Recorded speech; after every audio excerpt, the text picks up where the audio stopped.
के प्रायोजक हैं रोजगार डेवलपर्स। नमस्कार, स्वागत है आपका न्यूज बुलेटिन में और मैं हूं आपके साथ सपना पांडे। बुलेटिन की शुरुआत से पहले एक नजर इस वक्त की हेडलाइंस पर। यूएस कोर्ट ने खारिज किया आतंकी पन्नू का दावा, कहा अजीत डोभाल को कोई समन नहीं सौंपा गया। अदालत ने उपरोक्त दस्तावेज और संकलन सामग्री की समीक्षा की है। लोकसभा में आज पेश किया जाएगा वक्फ संशोधक विधेयक, 8 घंटे होगी चर्चा। वक्फ संशोधन विधेयक पर सपा नेता राम गोपाल यादव का आया बयान। हरियाणा में महंगी हुई बिजली, हरियाणा बिजली विनियामक आयोग ने 2025-26 के लिए बढ़ाए टैरिफ, दरों में 20 पैसे तक की वृद्धि। मुंबई पुलिस ने कॉमेडियन कुणाल कामरा को 3 बार समन भेजा, पूछताछ के लिए 5 अप्रैल को बुलाया। कामरा के खिलाफ मानहानि और जन उपद्रव का मामला है दर्ज। हॉलीवुड में शोक की लहर, बैटमैन का किरदार निभाने वाली हॉलीवुड अभिनेत्री वैल किल्मर का 65 साल की उम्र में हुआ निधन।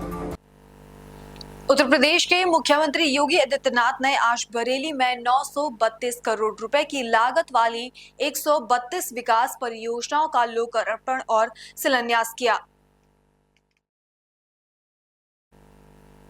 इस दौरान उन्होंने प्रदेश भर के लिए 2500 नई एम्बुलेंस को हरी झंडी दिखाकर रवाना किया, जो स्वास्थ्य सेवाओं को और मजबूत करने में मददगार साबित होगा।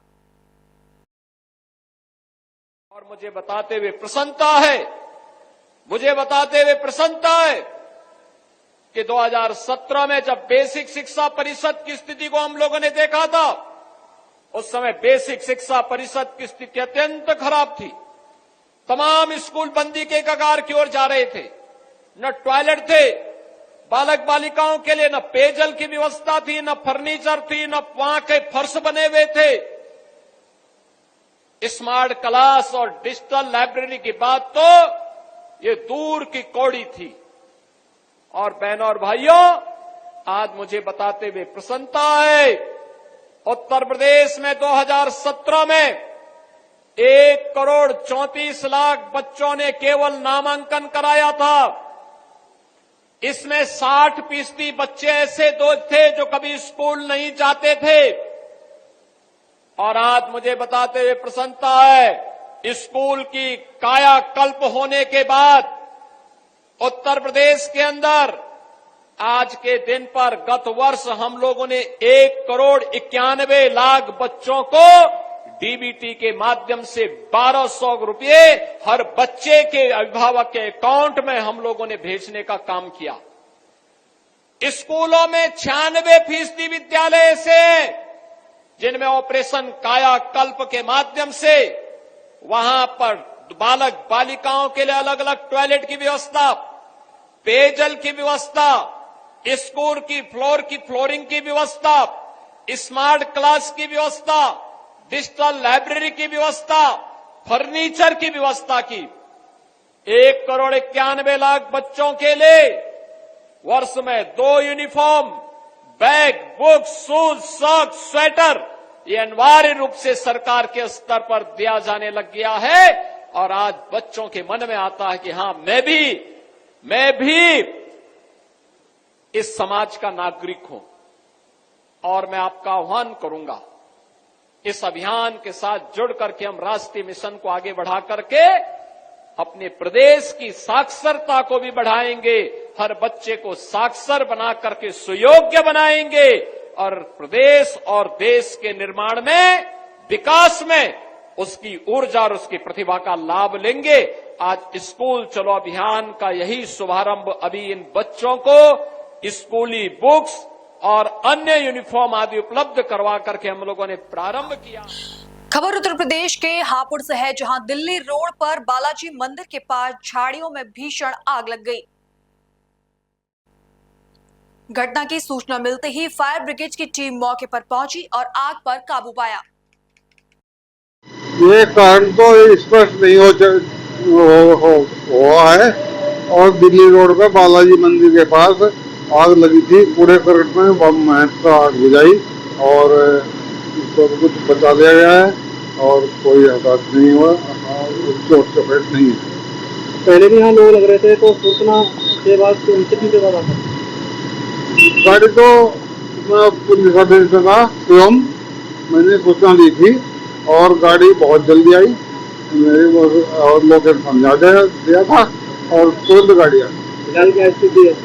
आग पर काबू पा ले गया है, 10% आग वो रेस बची है, बाकी बुझा ली गई है। खबर उत्तर प्रदेश के आगरा से है, जहां स्कूल, अस्पताल और मंदिरों में मात्र 40 मीटर की दूरी पर शराब की दुकानें खुल रही है, जिसका स्थानीय लोगों ने जमकर विरोध किया। स्थानीय लोगों का कहना है कि इन दुकानों के कारण माहौल खराब हो रहा है। मेरा नाम मुकेश सोलंकी है। यहाँ पर जो धरना प्रदर्शन चल रहा है, ये किस विषय के चक्कर में ये चल रहा है धरना भैया प्रदर्शन? यहाँ पर एक तो मंदिर स्थल है जी और हॉस्पिटल बगल में है। जी काफी दिनों से प्रशासन से कहने के बाद भी कई बार विरोध भी हो चुका है यहाँ पर, और मंदिर पास में, और ये यहाँ पर छोटे छोटे हमारी जो युवा पीढ़ी है वो इस दारू की नशे में बर्बाद होती जा रही है। हमारे देश का क्या भविष्य होगा? घरों के बस्तियों के सामने ठेका, सुबह से लेके शाम तक दारू पिएगा नौजवान, तो क्या इस देश का भला होगा? कई बार कहने मैं तो इन दुकान मालिकों से ये कहता हूँ कि आप थोड़े से पैसे के लालच में हमारी पीढ़ी को नष्ट करें। ये बाजार तुम्हारा भी तो है, यहाँ पर कहीं ना कहीं आपका निवास भी है, यहाँ पर आप रहने वाले हैं, यहाँ की जनता की सोचिए। सबसे मेन चीज हमारा जो मोतीलाल नेहरू बाजार है, इस दारू की वजह से यहाँ पर व्यापार बिल्कुल ठप है। सारी रात में 6 बजे के बाद कोई महिला यहाँ पर नहीं आ सकती है। इतना आलम होता है, रोडों पर आपको दारू पीते की हालत में यहाँ डले रहेंगे कौन सी, और बगल में हॉस्पिटल है, महिला आती, गर्भवती महिला भी आती है, और दारू पीने के बाद उनको ये तो होश नहीं रहता कि हम क्या बात कह रहे हैं, क्या कह रहे हैं, दशे में गिर जाएं, क्या कर जाएं। मेरा बस अनुरोध यही है कि ये जल्दी से जल्दी ठेकों को बंद करा दिया जाए। सबसे बड़ी बात, मंदिर मात्र 15 मीटर दूरी पे है और जस्ट इस जगह के जस्ट पीछे ही मंदिर है, महादेव मंदिर, और अपने बगल में ही ज्यादा से ज्यादा 35 मीटर दूरी पे विद्या इंटर कॉलेज स्कूल है, जो लीगल पॉइंट पे सरासर गलत है। क्षेत्रीय जनता बहुत ज्यादा आक्रोशित है। आज हम लोगों ने धरना देके बंद कराया है। आगे पुलिस प्रशासन ने हमें ये आश्वासन दिया है कि ये दुकान यहाँ पे नहीं खुलेगी। इसी के कारण हमने आज ये धरना प्रदर्शन खत्म किया। बट यदि ये दुकान खुलती है इस क्षेत्र में, तो हम खुद आंदोलन के लिए भी खड़े रहेंगे और पूरी जनता साथ खड़ी हुई है। और आगे के लिए कभी ऐसा होता है तो जनता हमेशा खड़ी रहेगी और ऐसा गलत कार्य कभी होगा नहीं। मुख्यमंत्री योगी आदित्यनाथ के आदेश के बाद हापुड़ परिवहन विभाग और हापुड़ यातायात पुलिस फिटनेस, पोल्यूशन और अन्य मानकों की पूर्ति किए बिना सड़क पर दौड़ रहे वाहन पर कार्रवाई कर रही है। ARTO रमेश कुमार चौबे ने बताया कि बिना कागजात के 20 ऑटो और करीब 40 ई-रिक्शा को सीज किया गया है। अभियान चलाया गया है, क्या है पूरा? जितने भी ई रिक्शा और ऑटो जिनके की कागज़ ख़त्म है, उनको हमने पहले जागरूक किया था। आज हमने RTI साहब मिल के चेकिंग किया है। इसमें हमने जिनके कागज़ ख़त्म थे, फिटनेस, पॉल्यूशन, इंश्योरेंस, उनको हमने सीज किया है, और जिनके कागज़ सही थे उनको हमने छोड़ दिया है। और हमारा सभी ऑटो और ई रिक्शा वालों से अनुरोध है कि अगर आपके कागज़ सही हैं तो आप चालान करें। अगर आपके फिटनेस और इंश्योरेंस नहीं है तो कुछ तुरंत आप करा लें, अन्यथा की दिशा में आपके खिलाफ कार्रवाई की जाएगी। तो सर, जैसा देखा गया है ई रिक्शा वगैरह पे चालान भी चला रहे हैं, जो वो हादसा हो जाता है तो उसका जिम्मेदार आखिर कौन रहेगा? नहीं, ये इसीलिए माननीय मुख्यमंत्री जी का निर्देश है, ये सब हम सत्यापन करेंगे।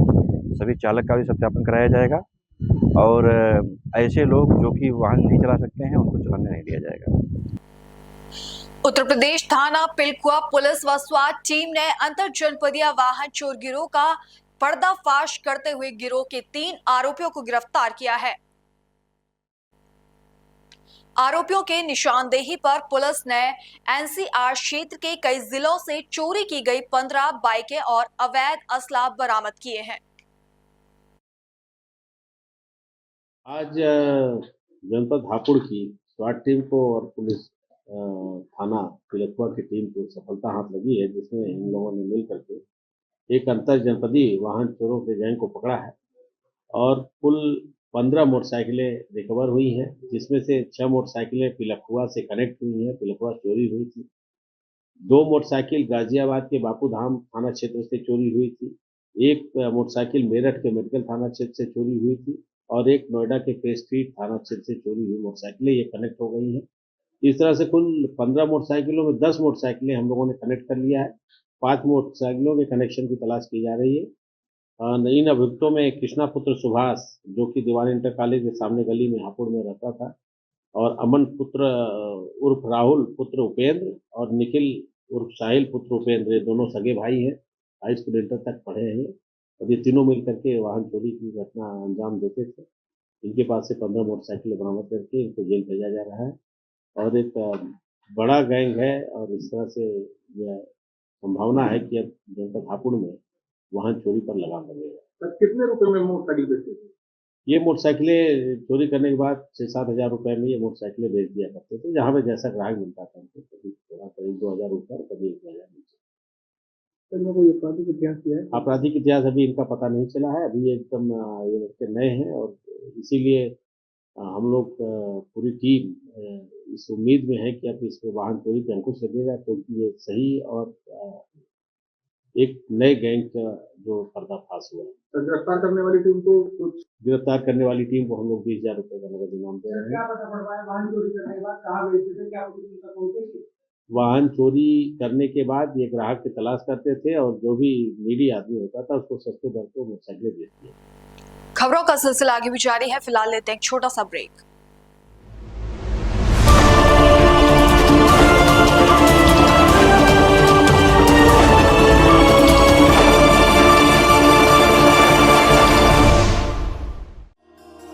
रोजगार डेवलपर्स की ओर से आप सभी को चैत्र नवरात्रि की हार्दिक शुभकामनाएं। रोजगार डेवलपर्स, अ यूनिट ऑफ रोजगार डेवलपर्स एंड प्राइवेट लिमिटेड। घर वहीं जहां हो आपका भरोसा। पिछले 15 सालों से आपके सपनों का घर हमारी प्रतिबद्धता। रोजगार डेवलपर्स का पता है शिमला बाईपास रोड, गणेशपुर, देहरादून। रोजगार डेवलपर्स से संपर्क करने के लिए अभी डायल करें 9897054026 पर या 8433207910 पर। रोजगार डेवलपर्स, अ यूनिट ऑफ रोजगार डेवलपर्स एंड प्राइवेट लिमिटेड। घर वहीं जहां हो आपका भरोसा। पिछले 15 सालों से आपके सपनों का घर हमारी प्रतिबद्धता। रोजगार डेवलपर्स का पता है शिमला बाईपास रोड, गणेशपुर, देहरादून। रोजगार डेवलपर्स से संपर्क करने के लिए अभी डायल कीजिए 9897054026 पर या 8433207910 पर।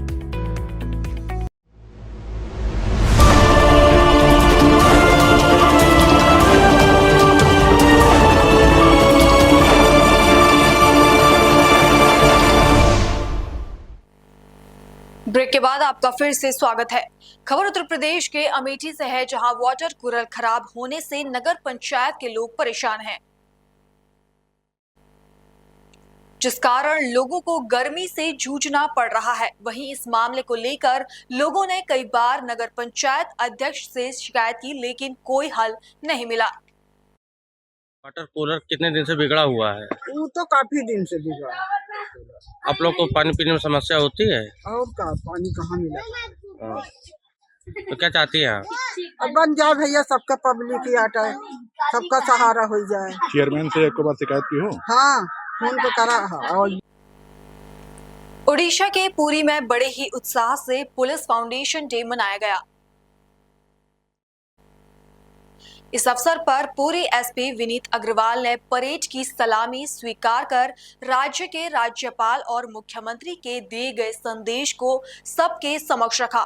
वहीं पवित्र उत्कल दिवस के अवसर पर ओडिशा पुलिस का गठन भी किया गया। इस अवसर पर पूरी पुलिस के सभी अधिकारी और जवान उपस्थित रहे। पुलिस अधिकारी बंधु और कर्मचारी बंधु को मोर शुभेच्छा जनाऊँ। पुलिस विभाग पूर्वरु दक्षता सह बहुत भल कार्य करी आसी। लॉ एंड ऑर्डर मेंटेनेंस कहतु, क्राइम प्रिवेंशन डिटेक्शन कहतु, नेचुरल कैलामिटीज रे डील करबा कहतु, सब क्षेत्र रे दक्षता सह पुलिस विभाग कार्य तुले आसी।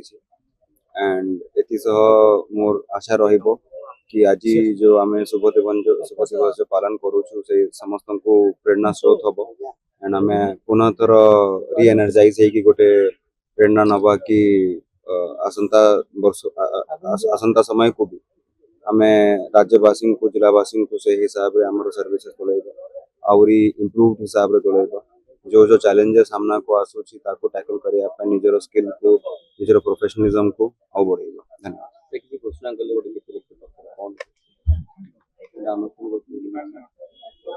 नुआ घोषणा के खबर लुधियाना से है, जहां बीते दिन कांग्रेस का रोष प्रदर्शन देखने को मिला।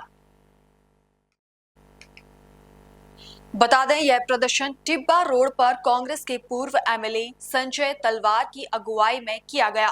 प्रदर्शनकारियों का कहना है कि पंजाब के मुख्यमंत्री भगवंत मान ने कांग्रेस नेता राहुल गांधी के खिलाफ गलत टिप्पणी थी, उसके लिए सीएम मान राहुल से माफी मांगे, वरना यह प्रदर्शन तेज होता चला जाएगा। इतना ही नहीं, प्रदर्शनकारियों ने यहां तक बोल दिया वह मान की सरकार में दुखी है और आने वाले समय में आम आदमी पार्टी पूरी तरह से हारेगी। छात्राओं ने महाराष्ट्र प्रतियोगिता में चेक बॉल का खेल में बाजी मारकर गांव पलवाड़ा का नाम रोशन किया, जिसके चलते समाज सेवी डॉक्टर तलहा ने अपने क्लिनिक पर ईद मिलन समारोह का कार्यक्रम रखा। इतना ही नहीं, ईद मिलन समारोह में छात्रों को शील्ड देकर सम्मानित किया, साथ ही उज्जवल भविष्य की कामना भी की। इसका क्या उद्देश्य है? ईद मिलन समारोह हम प्रत्येक वर्ष अपने क्लिनिक में रखते हैं।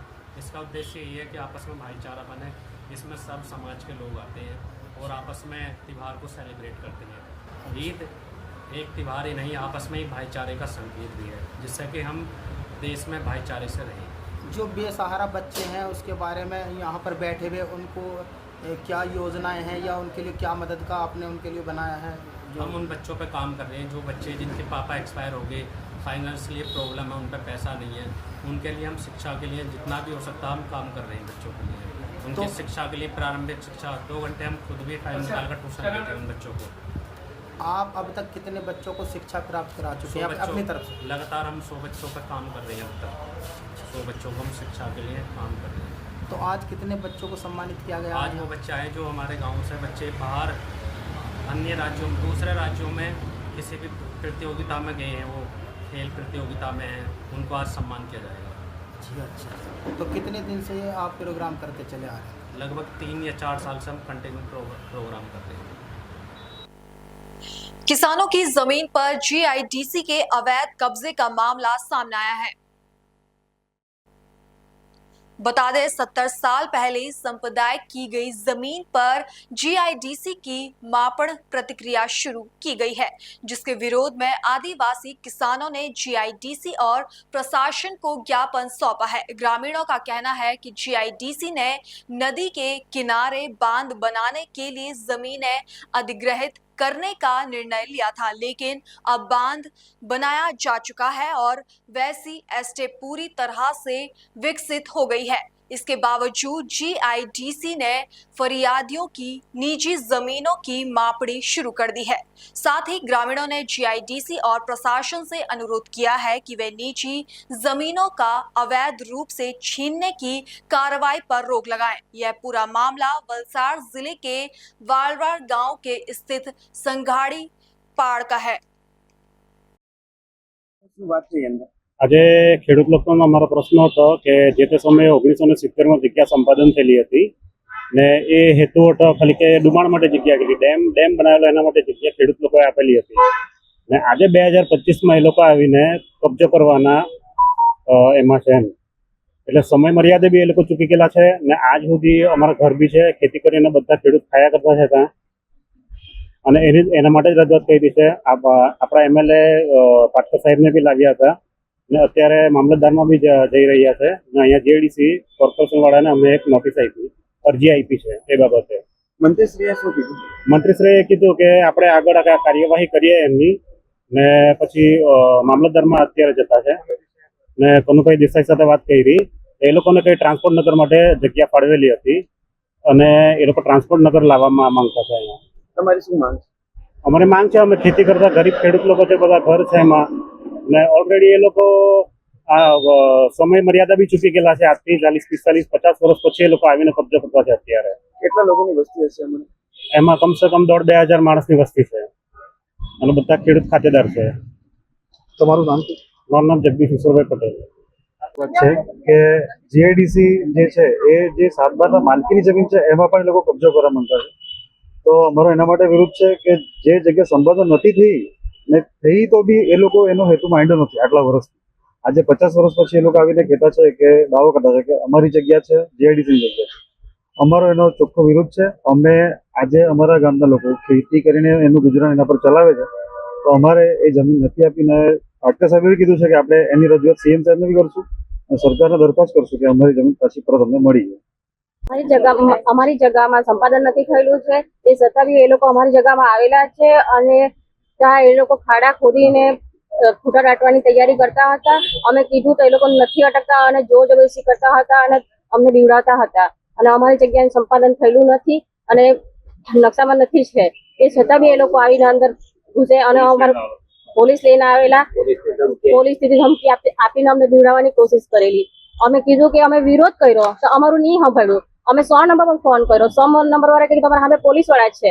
અમે કીધું કે એ લોકો અમારું નથી સાંભળતા, તો છતાં કે નહીં તમે એને રજૂઆત કરો. એ લોકોને કહ્યું અમે રજૂઆત કરી, એ લોકો નથી માનતા. હવે અમારે ક્યાં જવું છે? એટલે અમે આજે અહીંયા આવ્યા છે ઓફિસ આગળ. ઓફિસ આગળ આવીને અમે રજૂઆત કરવા માટે આવ્યા છે. એ લોકો અમને સમય આપવા જોઈએ અને અમને આગળ વધવા સારું અમને સમય જોઈએ અને અમારી જગ્યા અમને જોઈએ. અમારા બાપ દાદાથી અમે અહીંયા રહીને ખાતા આવેલા છે ને અમે માલકી જગા છે અમારી. આ જીઆઈડીસી અધિકારી શું કીધું તમને?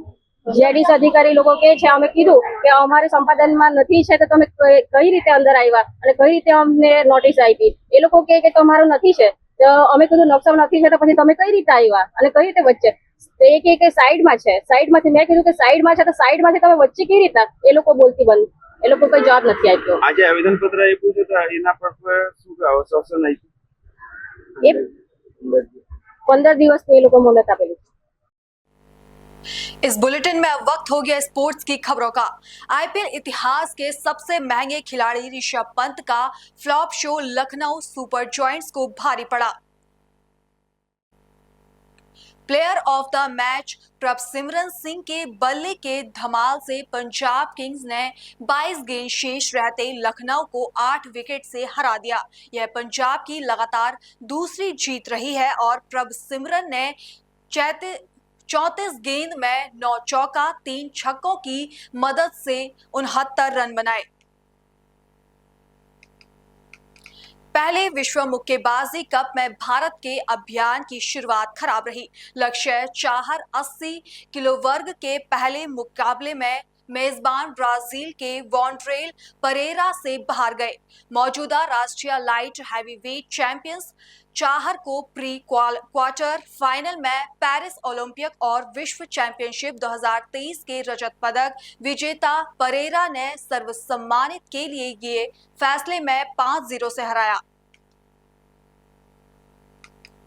उत्तराखंड की रहने वाली अंतर्राष्ट्रीय महिला हॉकी खिलाड़ी वंदना कटारिया ने अंतर्राष्ट्रीय हॉकी को अलविदा कह दिया है। वंदना देश के लिए सर्वाधिक 320 मैच खेलने वाली और अब तक ओलंपिक में हैट्रिक लगाने वाली एकमात्र फायरवर्ड खिलाड़ी है।